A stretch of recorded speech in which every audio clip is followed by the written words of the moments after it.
People in Burma are feeling the devastating impacts of a violent 7.7 magnitude earthquake. Friday's quake turned buildings into piles of rubble, trapping countless people underneath. As Fox's Stephanie Bennett reports, rescue crews have been facing serious challenges.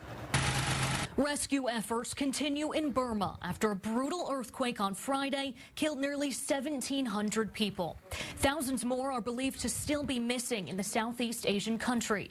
Much of the search consists of local residents digging through rubble with their bare hands. There's been an increase in the sort of heavier types of buildings, which when not seismically designed and subjected to very large ground shaking, like in this case, can collapse and unfortunately cause fatalities. The country has been entangled in a civil war since 2021. Now, in a rare call for help, Burma's ruling military is calling for international aid.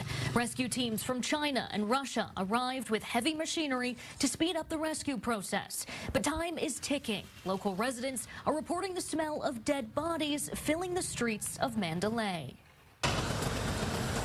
The search for survivors has also been non-stop in neighboring Thailand, where the 7.7 magnitude quake shook parts of neighborhoods. I cannot say that I feel good at all, but we are working around the clock. The earthquake is believed to have buried workers under the rubble of what was once a construction site. Some family members have been waiting for 2 days, hopeful they will find their missing loved ones eventually. I believe they will find her today. If they continue to work hard, I believe they will find her today. Experts fear the true number of those killed in Burma could be much higher, and it could take weeks to determine. In London, Stephanie Bennett, Fox News.